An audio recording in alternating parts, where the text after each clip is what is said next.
Formula ఈ car racing కేసులో కేటీఆర్కు తెలంగాణ హైకోర్టులో స్వల్ప ఊరట లభించింది. కేటీఆర్ను వారం వరకు అరెస్టు చేయొద్దన్న తెలంగాణ హైకోర్టు ఏసీబీ దర్యాప్తు కొనసాగించవచ్చని తెలిపింది. ఈ నెల 30 లోపు కౌంటర్ దాఖలు చేయాలని తెలంగాణ ప్రభుత్వాన్ని ఆదేశించిన హైకోర్టు తదుపరి విచారణను ఈ నెల 27కు వాయిదా వేసింది. ఫార్ములా ఈ రేస్ వ్యవహారంలో తెలంగాణ ఏసీబీ నమోదు చేసిన కేసును క్వాష్ చేయాలంటూ కేటీఆర్ దాఖలు చేసిన లంచ్ మోషన్ పిటిషన్పై తెలంగాణ హైకోర్టు సీజే బెంచ్ ముందు విచారణ జరిగింది. కేటీఆర్ తరపున సుప్రీంకోర్టు సీనియర్ న్యాయవాది సుందరంతో పాటు సీనియర్ న్యాయవాదులు ప్రభాకర్ రావు, గండ్ర మోహన్ రావు వాదనలు వినిపించారు. తెలంగాణ ప్రభుత్వం తరపున అడ్వకేట్ జనరల్ సుదర్శన్ రెడ్డి వాదించారు.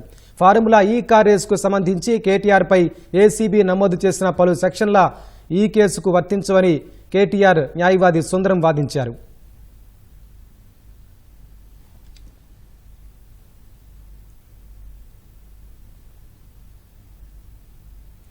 కేటీఆర్ క్వాడ్ పిటిషన్పై తెలంగాణ హైకోర్టు తీర్పు వివరాలను మా ప్రతినిధి శ్రీకాంత్ ప్రత్యక్ష ప్రసారంలో అందిస్తారు.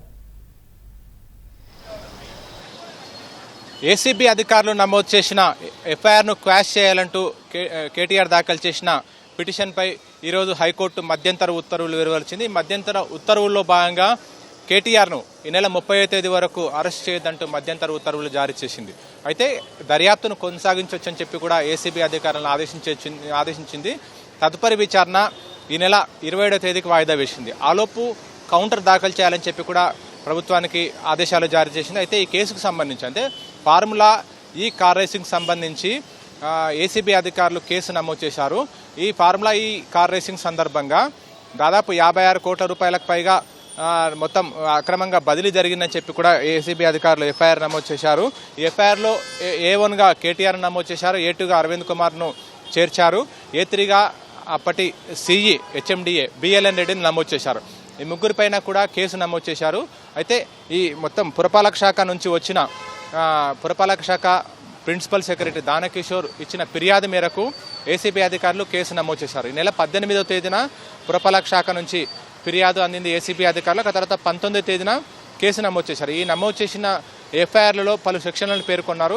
అవినీతి నిరోధక చట్టం కింద కేసు నమోదు చేసినట్టు ఏసీబీ అధికారులు ఎఫ్ఐఆర్లో పేర్కొన్నారు.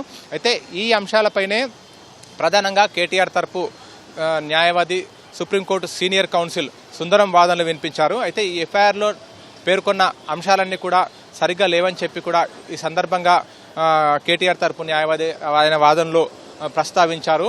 ఏసీపీ అధికారులు అవినీతి నిరోధక చట్టంలోని 13(1)A సెక్షన్ నమోదు చేశారు. ఇక్కడ అవినీతి జరిగిందనడానికి ఎక్కడ కూడా తగిన ఆధారాలు లేవని చెప్పి కూడా ఆయన సందర్భంగా వాదనలు వినిపించారు. అయితే ఇక్కడ ఫార్ములా ఈ కార్ రేసింగ్ నిర్వహించడానికి ఫార్ములా ఈ ఆపరేషన్స్ లండన్కు చెందిన సంస్థ ఇది. ఆ సంస్థతో 2022 అక్టోబర్లో ఒప్పందం జరిగింది. అందులో భాగంగా త్రైపాక్షిక ఒప్పందం జరిగింది. అందులో ఫార్ములా ఈ ఆపరేషన్స్తో పాటు S next gen private limited, HMDA ముగ్గురు కూడా కలిసి త్రైపాక్షిక ఒప్పందం చేసుకున్నారు. అందులో భాగంగా మొత్తం 4 ఈ ప్రిక్స్ నిర్వహించాలంటే ఈ కార్ రేసింగ్నే ఆ పరిభాషలో ఈ ప్రిక్స్ అంటారు. ఈ ప్రిక్స్ నిర్వహించాలని చెప్పి కూడా ఒప్పందం నిర్వహించుకున్నారు. అందులో భాగంగా గతేడాది ఫిబ్రవరిలో కూడా ఒక ఈ కార్ రేసింగ్ నిర్వహించారు. ట్యాంక్ బండ్ పరిసరాల్లో 22.8 కిలోమీటర్ల మేర ట్రాక్ ఏర్పాటు చేశారు. ఆ ట్రాక్లో నిర్వహించారు.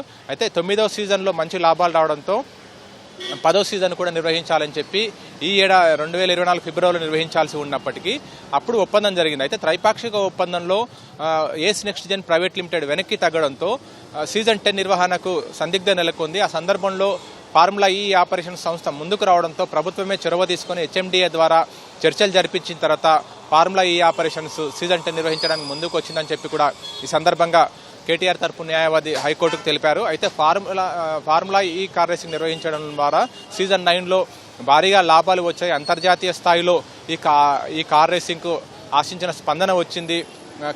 మొత్తం మీద ఈ ఎలక్ట్రిక్ కార్ల ద్వారా ఈ విధంగా కార్ రేసింగ్ నిర్వహించడం దేశంలోనే మొదటిసారని చెప్పి కూడా ఆయన వాదనలు వినిపించారు. అంతర్జాతీయ స్థాయిలో ఈ తరహా కార్ రేసింగ్ నిర్వహిస్తారు ఎలక్ట్రిక్ కార్లతో. కానీ మొత్తం నెట్ జీరో ఎమిషన్ చాటి చెప్పే విధంగా కూడా అంటే కర్బన ఉద్గారాలను తగ్గించాలనే ఉద్దేశంతో ప్రభుత్వం ఈ తరహా ఎలక్ట్రిక్ కార్లకు సంబంధించిన కార్ రేసింగ్ నిర్వహించింది.